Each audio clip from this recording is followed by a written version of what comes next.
What wondrous love is this, O my soul, O my soul? What wondrous love is this, O my soul? What wondrous love is this that brings my heart such bliss and takes away the pain of my soul, and takes away the pain of my soul. When I was sinking down, sinking down, sinking down, when I was sinking down, sinking down, when I was sinking down beneath my sorrow's ground, friends to me gathered round. Oh my soul, oh my soul, friends to me gathered round. Oh my soul, to love and to all friends I will sing, I will sing. To love and to all friends I will sing. To love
more step.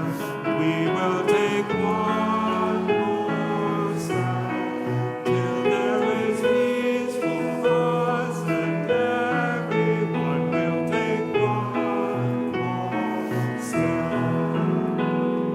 One more word. Peace is the one more word till every word is heard by everyone. We'll say one more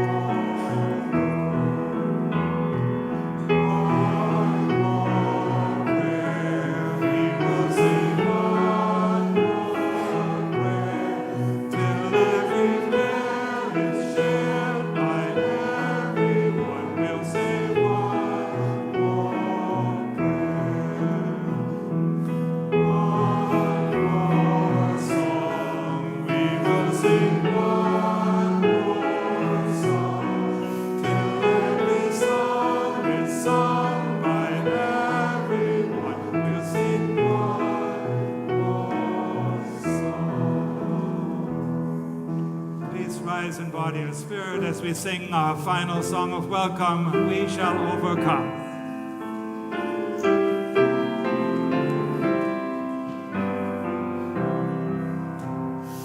We shall overcome. We shall overcome. We shall overcome someday. Oh, deep in my heart, I do believe that we shall overcome someday. We'll walk hand in hand. We'll walk hand in hand.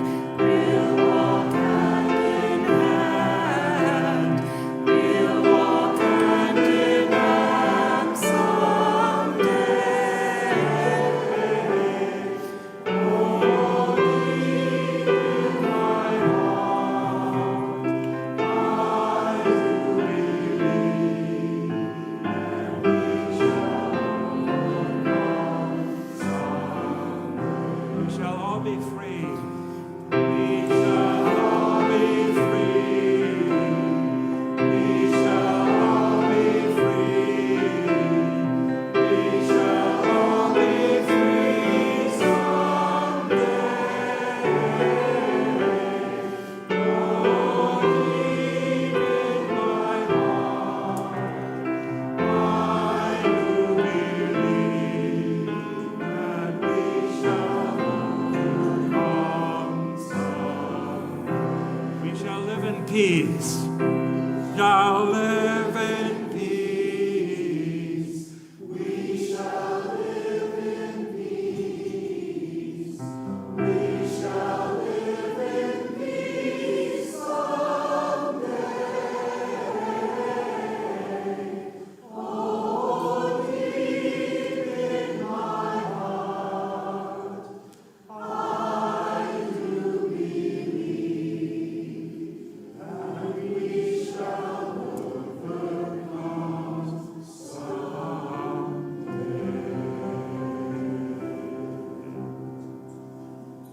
Please remain standing and join me in the words of our covenant found on our screen. Love is the spirit of this church, and service its call. Let this be our covenant, to dwell together in peace, to seek the truth and love, and to help one another. Whoever you are, whomever you love, wherever you are on your life journey, you are welcome here. Wherever you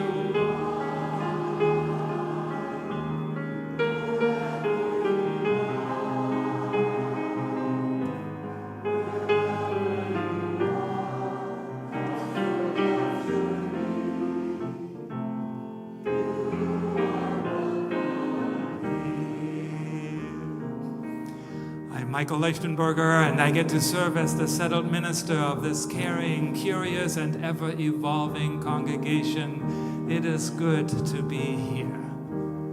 Whoever you are, whomever you love, wherever you are on your life journey, you are welcome here. You are welcome here. You are welcome here. Please be seated.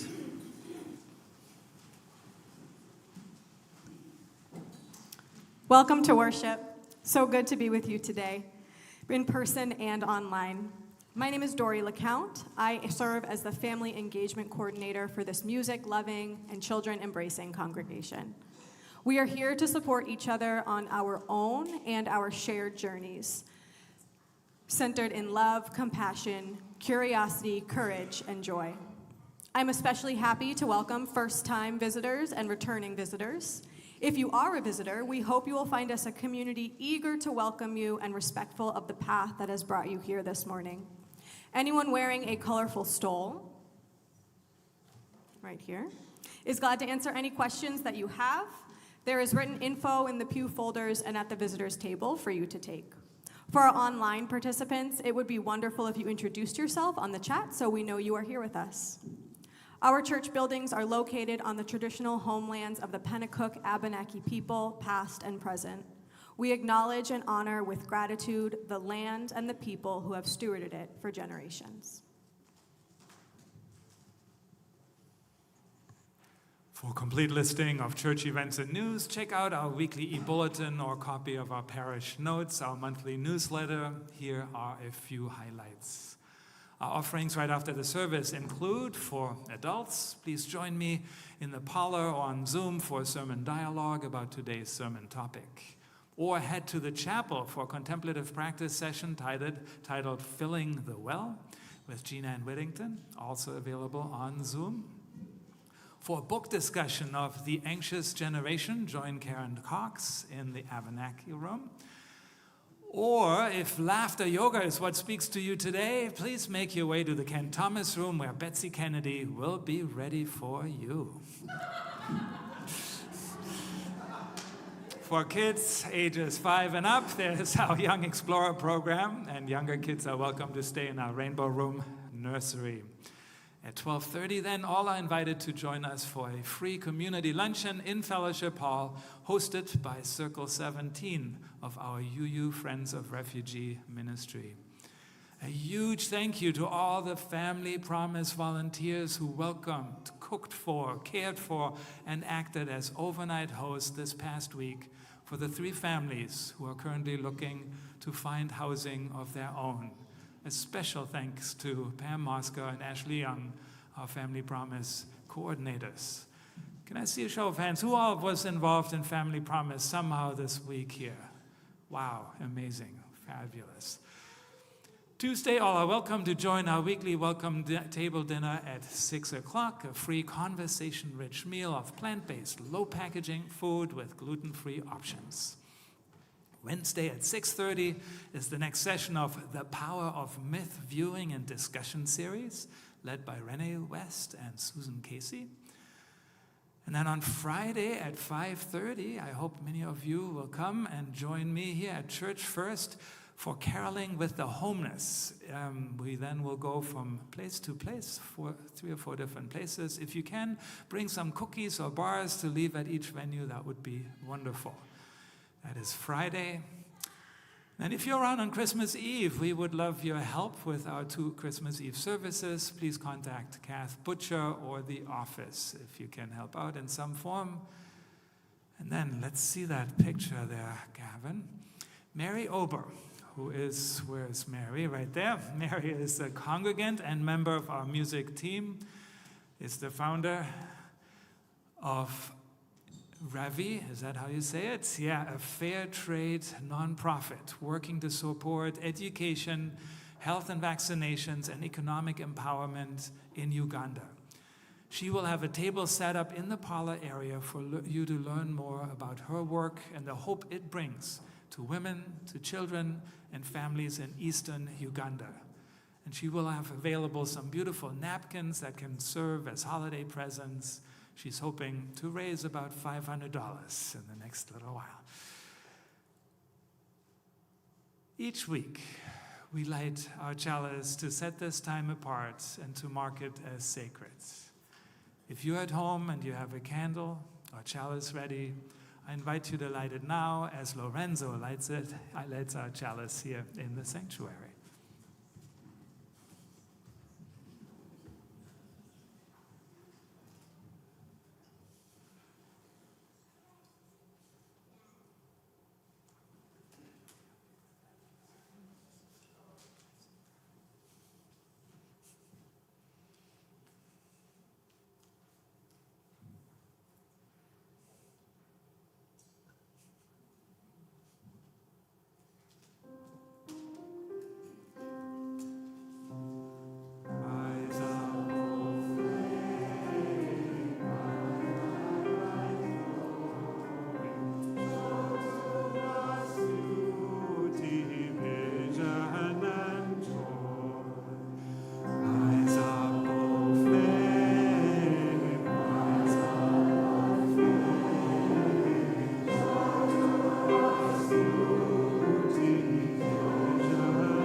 A new set of songs is showing up at rallies and other public witness events, adding to the powerful repertoire of the civil rights era, speaking to the justice issues of our day.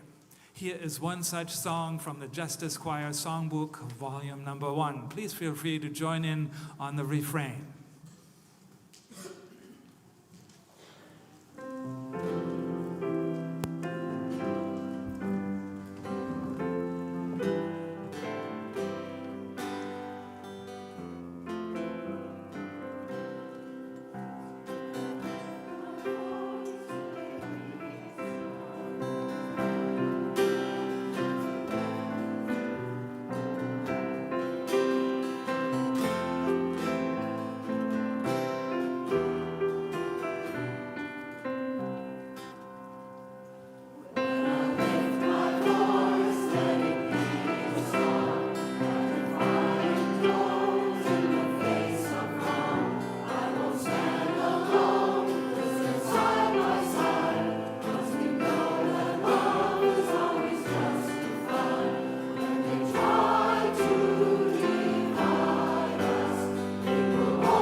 Please repeat after me.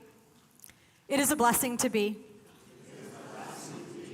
It is a blessing to be here. It is a blessing to be here. It is a blessing to be here now. It is a blessing to be here now. It is a blessing to be here now together. It is a blessing to be here now together.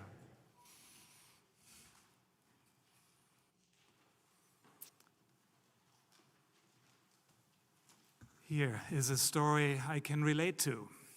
A story about a choir not unlike ours. A few winters ago, a small-town community choir was preparing for its annual holiday event concert. The choir wasn't professional. Teachers, retirees, teenagers, parents, nurses, a couple of folks who had never sung outside of their showers. But the concert was a big deal in town. People looked forward to it every year. It was a way of saying, we made it through another year together. On the day of the concert, a snowstorm happened to roll in. The roads became slick, the wind harsh, the sky dimmed early. By late afternoon, half the choir had called to say they weren't sure they could make it. The director, a patient woman named Ruth, or was it Heather, I don't know, tried to stay calm, but inside she felt her hope slipping away. This wasn't just a performance. This was something the community counted on. And as the choir trickled in, fewer and fewer than expected, the tension in the room grew. People whispered, can we really do this? What if it falls apart? What if we embarrass ourselves? This was very much the feeling I had this morning when I woke up. Oh my God, who's going to be there? Ruth stepped onto the podium, looked out at their faces, anxious, disappointed, uncertain, and she said quietly, friends, tonight we share what we have, not what we planned, but what we have. But even with her encouragement, the energy in the room was low.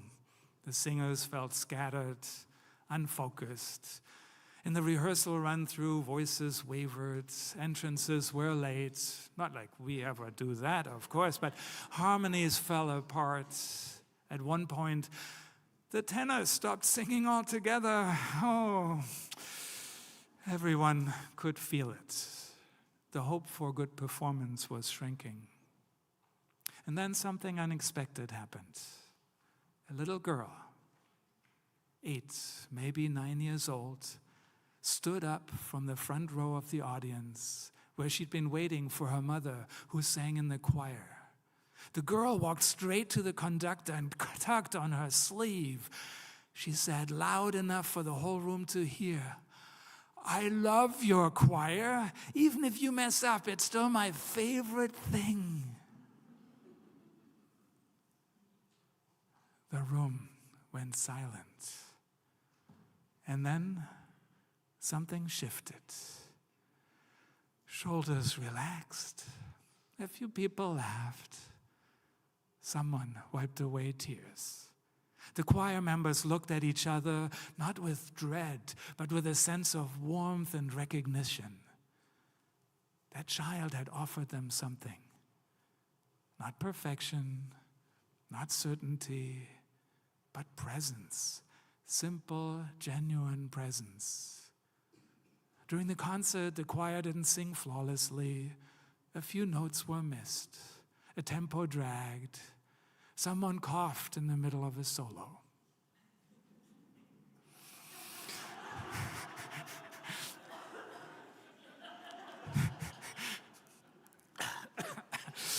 But the room was full. People had come despite the storm.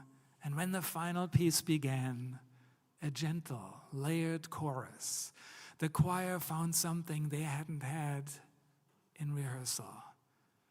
A shared breath, a shared rhythm, a shared hope.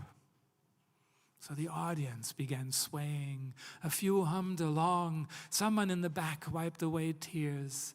It felt as though the whole room was singing, even those who never opened their mouths.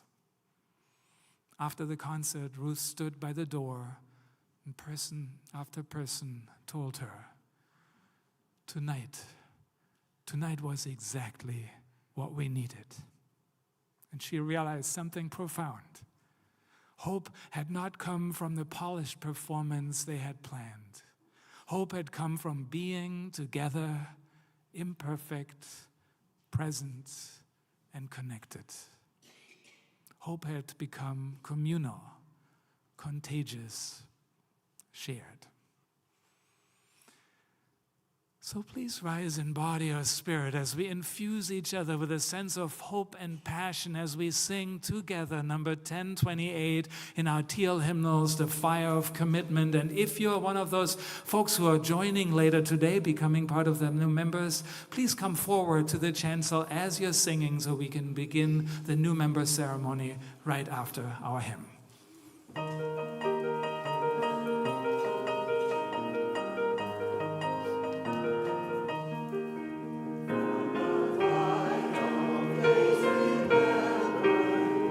A beacon bright and clear, guiding heads and hearts and spirits into faces free from fear. When the fire of commitment sets our minds and souls ablaze, and our hunger and our passion lead to all us on.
Please be seated.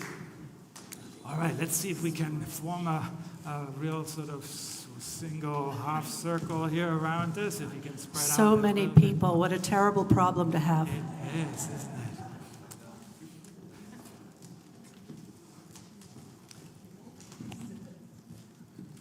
Can you scroll the script? I feel like they're all my kids at this point.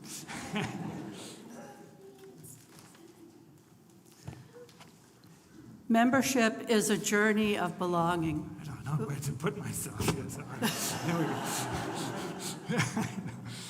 In visiting and exploring a new faith community, our guests are discovering who we are and what we are all about. They are on a journey of discerning if this faith community fits who they are and what they are all about. Often newcomers describe entering our sanctuary, brick and mortar, or even virtual, as a feeling of having come home. Others enter full of questions and start out skeptical and even suspicious. Some connect immediately, while for others, the process of belonging happens slowly, emerging over a period of time. No matter how you arrived at this moment, we are glad you are here. Indeed. Becoming a member involves a commitment on the part of the new members, and yet perhaps more importantly, it also asks for a commitment from all those who are members already. By saying we welcome you as new members into our community, we, the long-standing members, make a commitment to help you become connected into church life. We say, let me find out about who you are, what you care about, what nourishes your soul, what feeds your spirit, so we can figure out together how this church can become truly relevant in your life. And we say, I would love to share with you who I am, what I care about, what nourishes my soul, what feeds my spirit, so you can learn about how this church has been relevant already in my life. Sharing openly and authentically means taking a risk because we become vulnerable. It means we need to learn to trust one another, a trust grounded in kindness and the assumption of good intentions. By entering into a covenant with each other, we promise to welcome one another into the life of this congregation. Signing the book, 200 years of book, right, of signatures, that is the easy part. Living the promise is where it gets complex and exciting. As a mentor of mine taught me, no one has truly joined a church until they have been through some kind of a disagreement, some tension, and they decided to stay.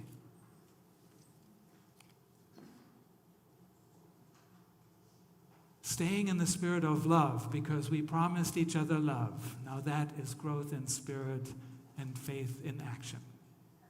In a moment, you will receive a rose from Craig Whitson, our board chair, back there.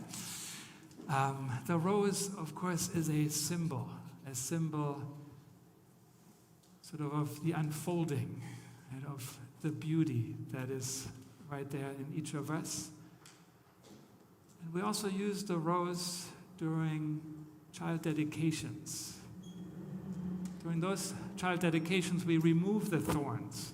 But the rose that you will receive may or may not, but the intention is it actually will have a thorn still with it, as a reminder that life can be a little prickly. And I hope this is partly why you're joining, because when life gets a little rough, a little prickly, you are not alone. You are now connected to a larger community. So I invite us to welcome our new members into the covenant of this church. Would the congregation please rise in body or spirit and repeat after me? It is with joy. It is with joy that we affirm and recognize your decision to become members of our faith community. We covenant with you to dwell together in peace, to seek the truth in love, and to help one another. We are glad you are here. Nice.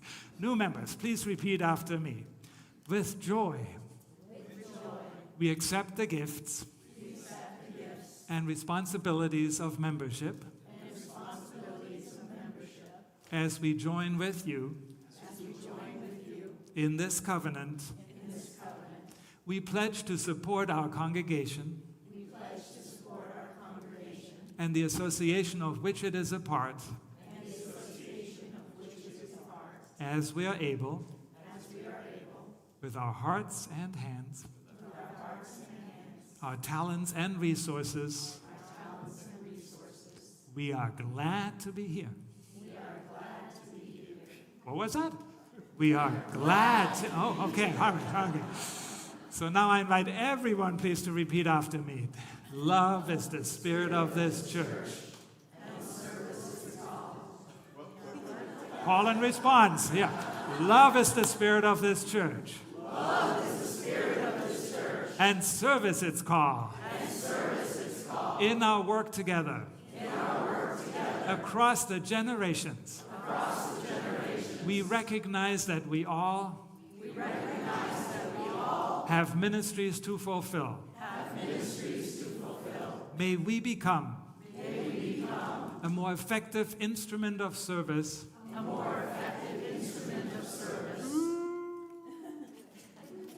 There we are. A voice for liberation. Reason and respect. And a compassionate community. That holds one another. In times of joy and sorrow. Together we will stretch. Toward the highest ideals. Of this faith we share. The congregation may be seated. So I now invite each of you to come forward as your name is called to receive your certificate and a rose. We will start with Tessa Brown. So come on forward, Tessa. All right. Martha May Emerson.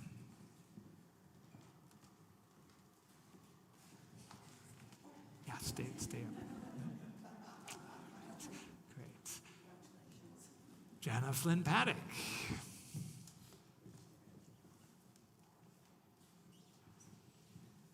Tom Ketterich.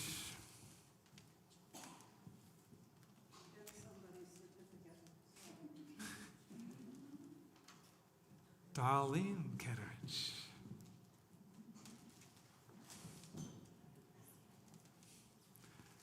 Tondi McGowan.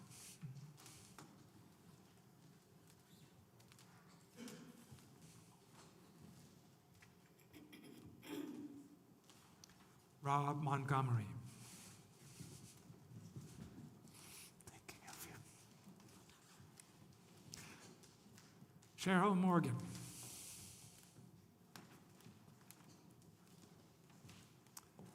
Russell Perseveres.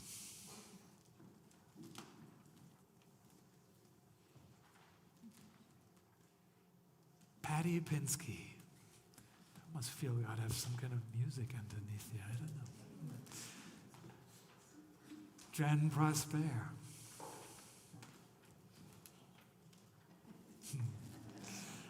Yes, with children. Yay. Amir Robertson.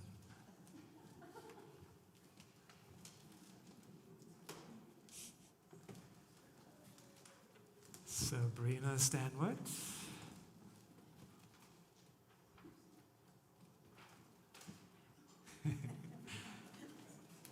Thea Smith.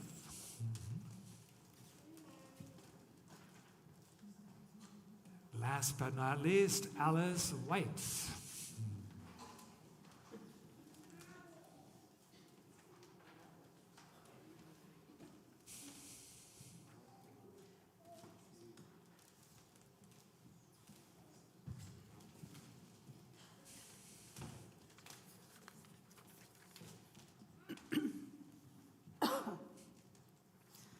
I will not cough during someone's solo. I'll strangle first. Thank you for choosing our church as your religious home. Thank you to the congregation for welcoming these new members into our church community and the living tradition of our liberal faith. As Mary Higgins wrote, being you is a daily process of striving, achieving, failing, succeeding, celebrating, loving, and forgiving. There is a lifetime of engagement ahead of us as you people of faith that does not let me go. I am caught by this faith, and it serves me well. As we welcome these newest members of our community, applause is appropriate. Applause.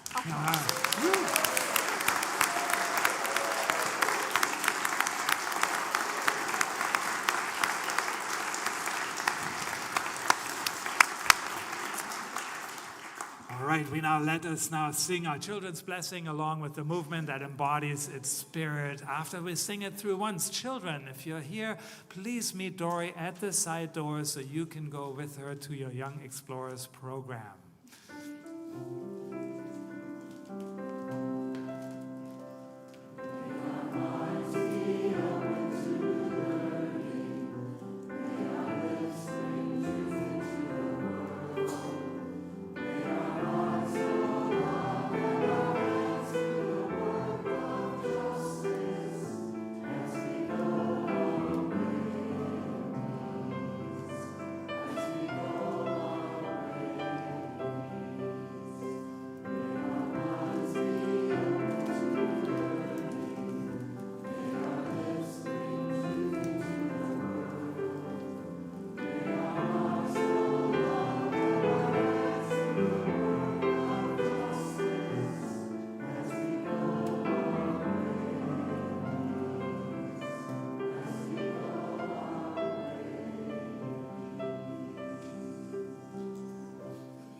All right, I have to chuckle because I looked out into the congregation and one of you did this. As we go our way in peace. You know who you are. That might have to be our new sign here. I don't know. We'll think about that.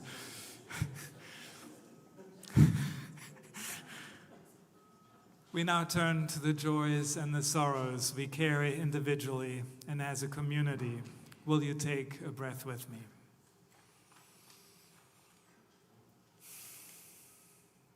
As we surrender to this moment, let us notice our body resting, grounded, supported by the earth. And as the piano begins to play, you're invited to come forward, light a candle or place a stone at the table to your right, or add a note to the Holding Our Grief wheel.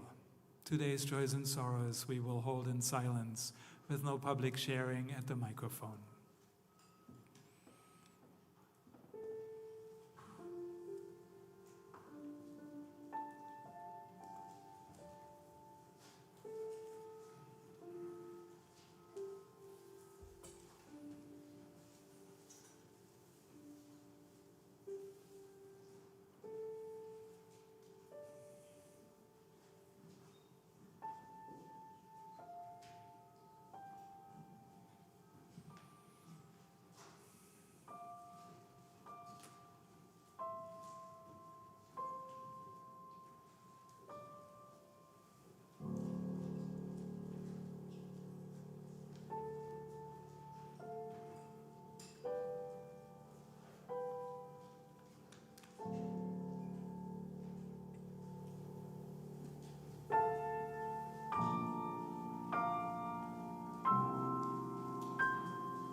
I now invite Jim to light one more candle on behalf of those who were not here with us today, who chose to remain seated.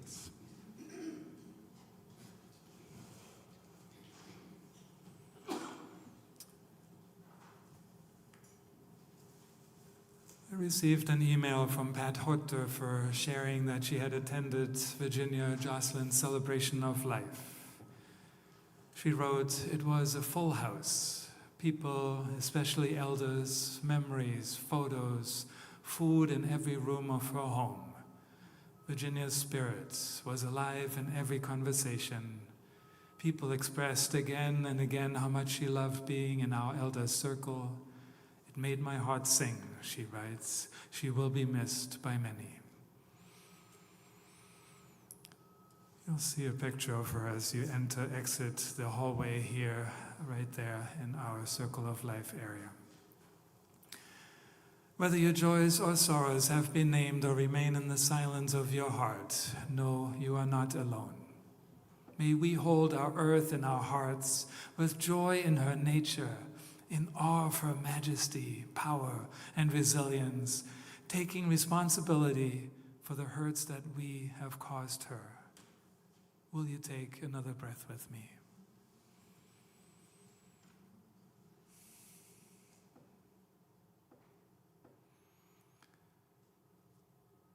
This week, we hold in love Virginia Jocelyn and family. Please join me now in our musical meditation, our musical prayer, "Peace be in my soul."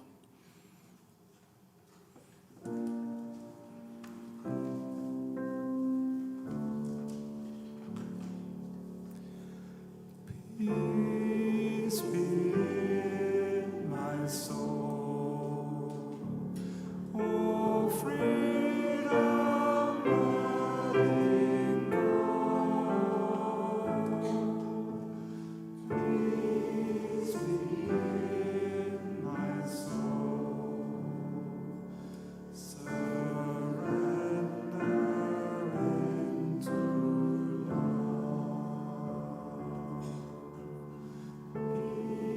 peace be in my soul,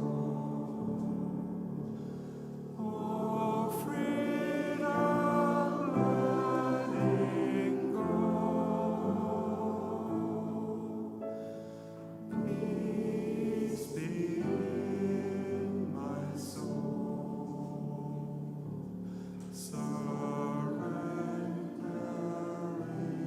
to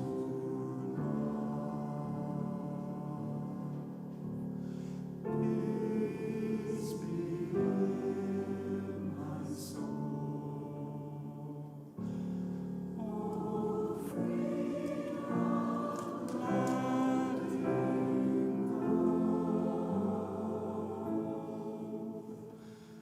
Peace be in my soul,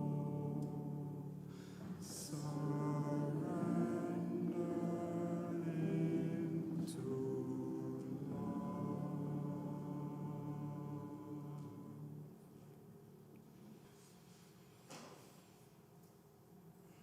May that be so, and amen. The more I sit with the lyrics to our anthem, the more they leave me with an inspired sense of hope and assurance that a community that centers love and singing has a power to heal the divisions in our own hearts and the soul of the larger community. Here is what the choir will put to music in a moment. I won't give up on you. Don't give up on me. I won't give up on all that seems so out of reach. I believe in love. I believe in you. We'll hold each other to the light and we will see this through. As the sun rises, so will love. Voices are rising, so will love. We will never give up. We shall overcome.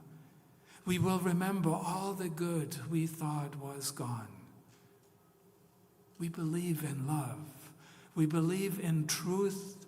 We'll hold each other to the light, and we will see this through. Given the chance, our love will rise.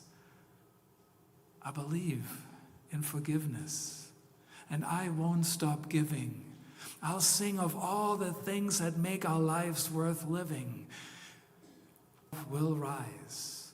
We will sing hallelujah. We will shout for joy. We'll sing of all that fear and hate cannot destroy. We will sing through loss. We will sing through pain. We'll hold each other through our tears, and love will rise again.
We will sing through loss. We will sing through the pain. We'll hold each other through our tears, and love will rise again.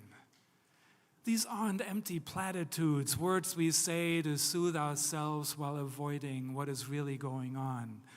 When our visiting voices sing in a room of someone approaching the end of their life, when we sing during joys and sorrows, acknowledging the losses among us and within us, when we come together for a grief circle, telling stories, making space for tears and for laughter, for vulnerability held by love. This does not happen in isolation, outside of community. Though hope is often thought of as something private and internal, an emotion we're supposed to cultivate on our own, deep in the quiet of our own hearts. And certainly hope does live within us. Yet the truth is, hope in its most powerful form is not solitary. Hope is communal. Hope is shared. Hope is something we catch from each other. And that is good news, because there are many days when we simply do not have enough hope to generate on our own. There are days when we wake up and the world feels overwhelming, or the news feels like too much, or our personal lives are full of uncertainty. There are days when our hope is barely a flicker. And on those days, the most courageous thing we can do is not to manufacture hope, but to enter a community where hope is already being held. Human beings are wired for connection. Our nervous systems regulate together. Our feelings mirror each other. Our spirits become buoyed simply by being in the same room. This is not metaphor. This is biology, psychology, and spirituality all woven together.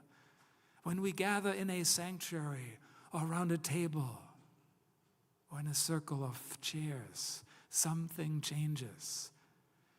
Something in us exhales. Something loosens. Something inside whispers, "You are not alone in this." And often that is the first tiny flame of hope. Hope begins not with a grand vision or a sudden revelation, but with the simple, brave act of showing up, even when we're tired, even when we're hurting, even when we think we have nothing to contribute. Presence is the soil where communal hope begins to grow. Hope is not the absence of pain and suffering, the denial of frustration and devastation. Hope merely adds a layer, softening the experience, creating options for the heart to redirect and reimagine. This is my goal, my aspiration for what we are all about. A space where you can drop in regardless of your level of hopefulness. And by the time you leave, the sky looks just a little different. The people around you seem a tad friendlier. Your heart feels just a smidgen less bruised. I know I have observed it in myself.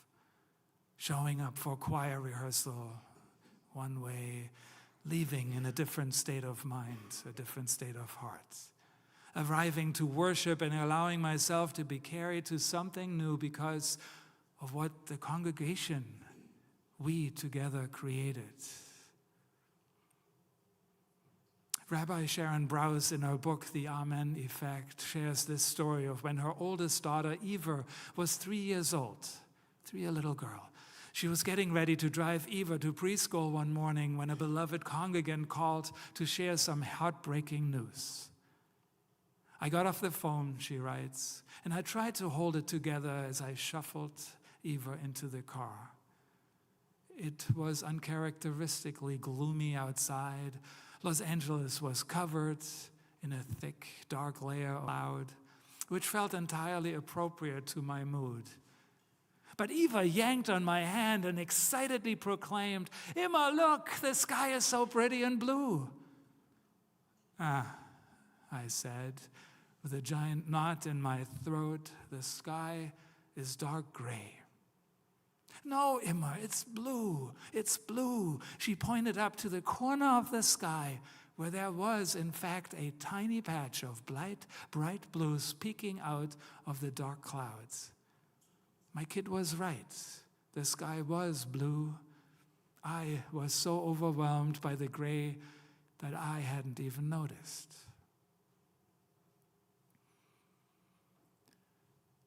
The story struck close to home.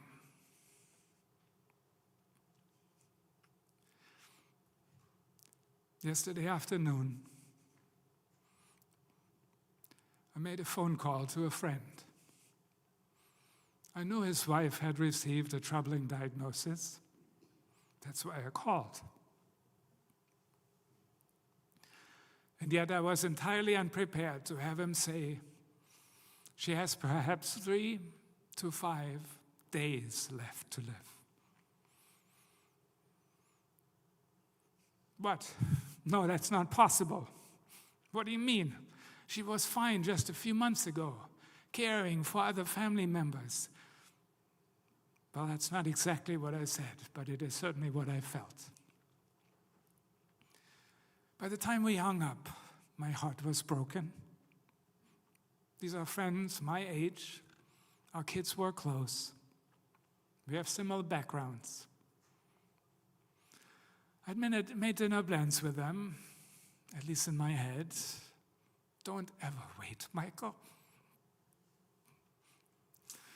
And then it was time to head to Kimball Jenkins for the open mic music house. I wasn't convinced hosting a holiday sing-along and song sharing was where I wanted to be. And yet the minute I saw the lights shining through the courtyard of the estate, if you were there, you know what I'm talking about, my heart began to shift. And then I saw the people, my people, you, first through the window of the carriage house, and then in person.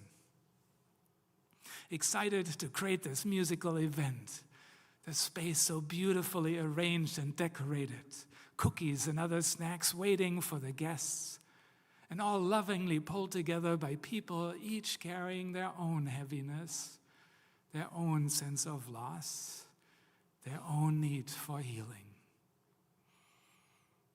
By the time we sang Silent Night and Jingle Bells, my shock about the impending death of my friend wasn't gone, but being surrounded by friendly faces and a spirit of hopefulness, something valuable had been added. So riding back to church through the cold night on my bicycle, I felt different than 3 hours earlier. The community had been contagious. Here's how Rabbi Brous continues her story. About a decade passed after Eva had noticed a patch of blue sky. It was a nerve-rattling time in our country, and I was walking to Shabbat services with my youngest, Levi. Levi's a chatty one, so I was curious about his pensiveness that morning. Finally, he admitted that he had a question but didn't want to hurt my feelings. Emma, every day we're talking about all the bad news. When do we get to talk about the good news? His question, she writes, stirred me deeply. I knew there was good news, there always is. I think I was subconsciously suppressing any good news at that time when there was so much breaking all around us, she writes. I think I worried that it would be an act of reckless disregard to turn my focus for even a moment from the broader tragedy unfolding in our country and pay attention to the good news, the crack of blue sky, wherever it was. And as soon as he said it, I knew Levi was right. But my well was dry, she writes, so I brought his question to the community. as a writing exercise. What is the good news? Here's what I learned. Although most of us were spending a good deal of our time worrying about the climate disaster, about gun violence, and the threats to our democracy, even still, there was a lot of good news. And here's some of what was written. This is on their good news wall. My family loves me. Soul friends have become like family. I have a secret love. I'm learning to love myself. I'm holding on to the belief that I'll find my bashert, my soulmate one day. I work with people I love. I get to wake up next to my best friend. Some nights I relish just being home in the quiet, surrounded by love. After many years, I found a community that gives me faith in humanity. I've seen exceptional creativity and love amid the resistance to evil. And more and more and more. A visual artist in our community took people's words and transformed them into art, creating a prayer wall in our holiest space. And over the next few weeks, people will spend hours reading and reflecting on the good news wall.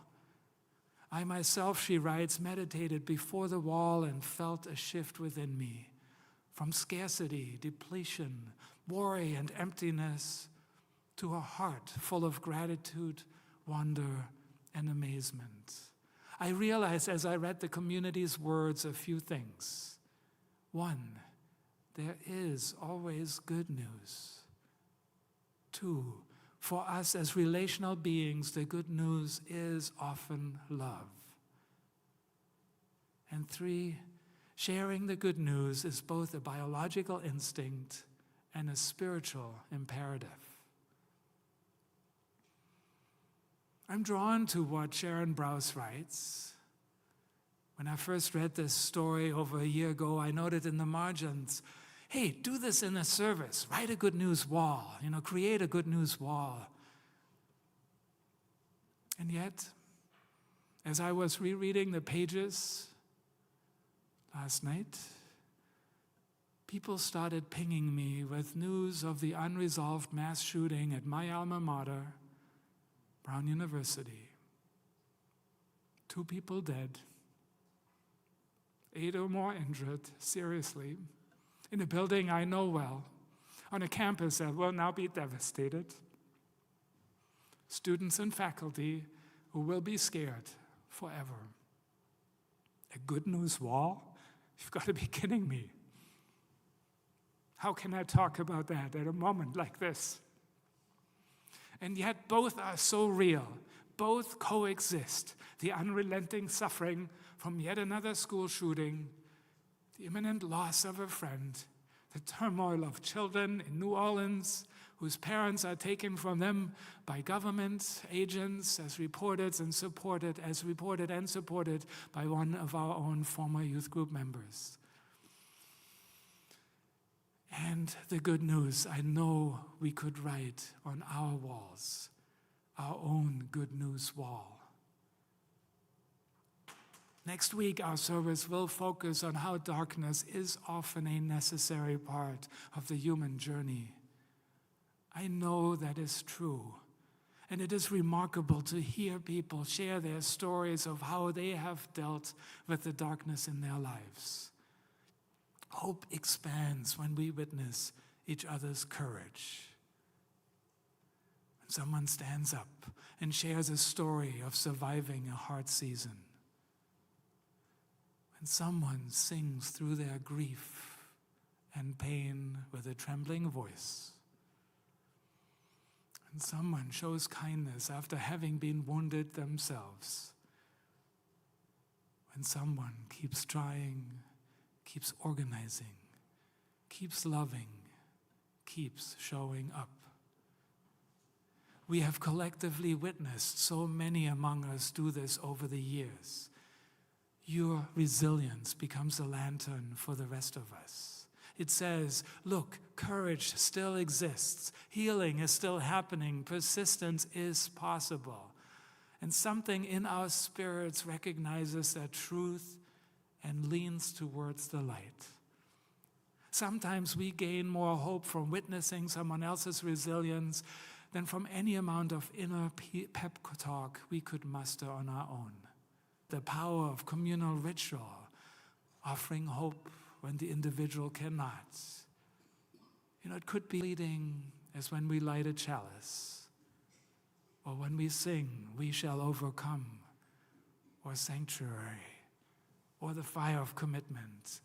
It may happen as we wait in line to light a candle or place a stone during joys and sorrows, or when we hold hands at the end of our service and sing our unison benediction. From you I receive, to you I give, together we share, and from this we live. Do you believe that? Can you feel that? I do, and I do. These communal rituals become bowls capable of holding hope for everyone present. When someone's spirit is weary, the ritual holds hope for them. When someone is grieving, the community carries hope in its collective memory. When someone is lost, the ritual keeps the flame alive until they can feel its warmth again. Ritual is not a performance.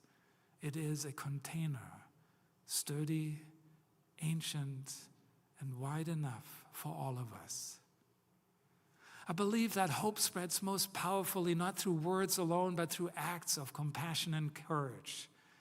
When a meal train forms for a family in crisis, when volunteers rebuild after a storm, when marchers link arms in the streets for justice, when a community stands beside a grieving family during a memorial, when people continue the work even after the cameras have left. These actions speak a universal language. Love is still here. Possibility is still alive here. We have not given up on one another. Hope becomes kinetic. It moves, it transforms, it pulls us forward. And when we participate, even in small ways, we feel that momentum carrying us. There's a quiet cycle, sacred, necessary in communal hope. Sometimes I am strong and I can hold the hope for someone else. And sometimes I am exhausted and I need someone to hold the hope for me. This is not weakness, this is community. Hope is not meant to be carried alone. No one's spirit is meant to be self-sufficient.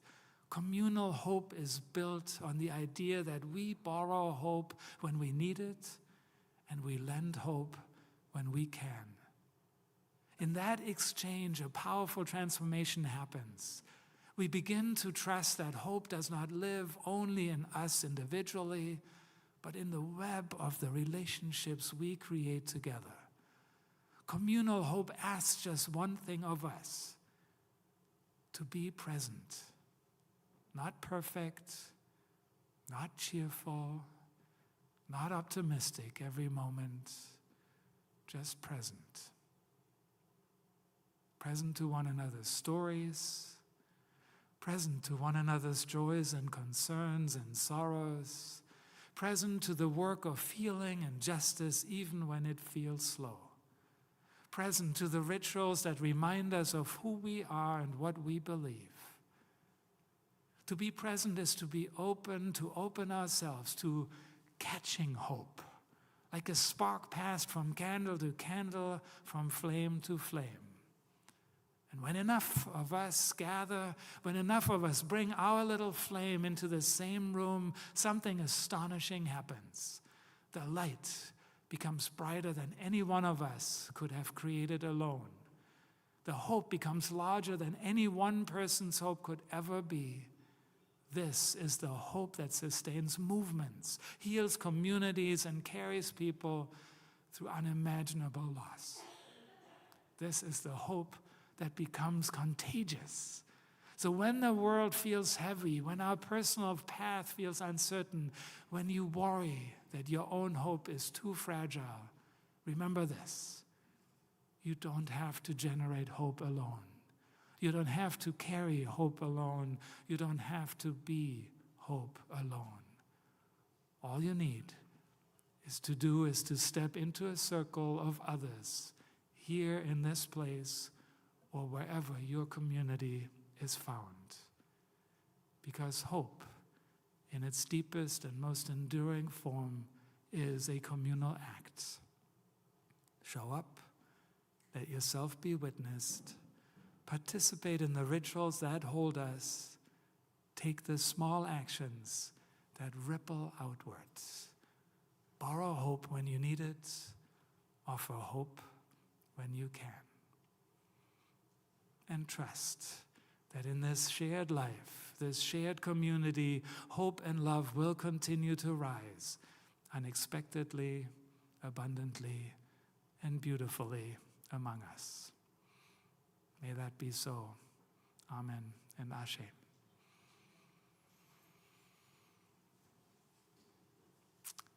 Thank you for your generous support of last week's outreach offering to support our holiday gift fund. Today's community plate will support Fellowship Housing, a nonprofit that provides housing for those living with mental illness. Fellowship residents can achieve and maintain a level of recovery from psychiatric symptoms, which enables them to manage their daily lives and be good neighbors. Outreach staff provide therapeutic services and support in completing everyday tasks to reinforce residents' ability to manage their mental illness.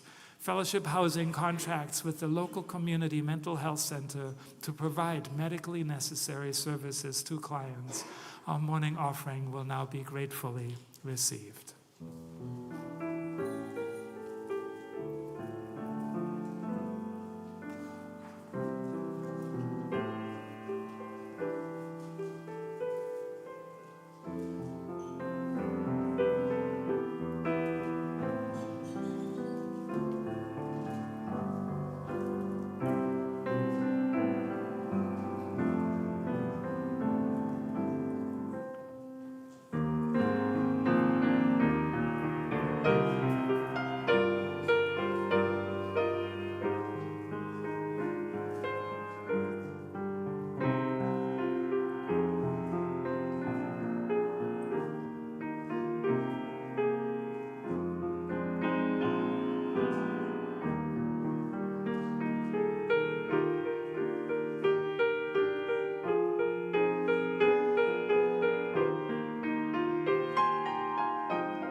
I so needed that, Larry. That was fantabulous. Where are you? Right here. Wow. Thank you. May we be transformed by our giving and the music and community. May the world be transformed by our gifts.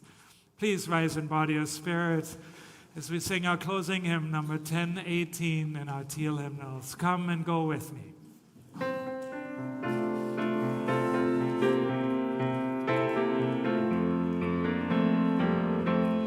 Come and go with me to that land. Come and go with me to that land. Come and go with me to that land where I'm bound, where I'm bound. Come and go with me to that land. Come and go with me to that land. Come and go with me to that land where I'm bound. There'll be freedom. There'll be freedom in that land. There'll be freedom in that land. There'll be freedom in that land where I'm bound. There'll be freedom in that land. There'll be freedom in that land. There'll be freedom in that land where I'm bound. There'll be justice. There'll be justice in that land. There'll be justice in that land. There'll be justice in that land where I'm bound, where I'm bound. There'll be justice in that land. There'll be justice in that land. There'll be justice in that land where there'll definitely be singing. There'll be singing in that land. There'll be singing in that land. There'll be singing in that land where I'm bound, where I'm bound. There'll be singing in that land. There'll be singing in that land. There'll be singing in that land where I'm bound.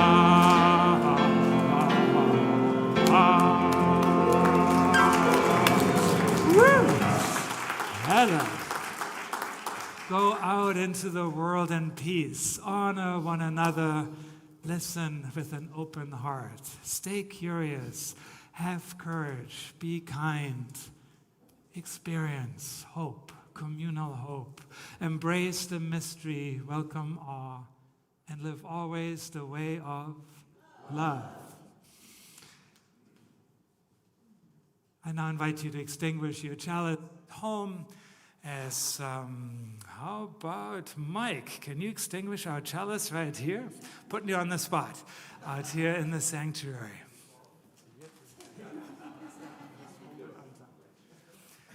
Please join me in reading aloud the words on our screen. We extinguish this flame, but not the light of this faith we share, the warmth of community or the fire of commitment. These we carry in our hearts until we are together again. Now please join me in singing our unison benediction. If you're comfortable joining hands or elbows, go ahead and reach out. And if not, reach out with your heart to all of us worshiping with you, knowing that you are not alone.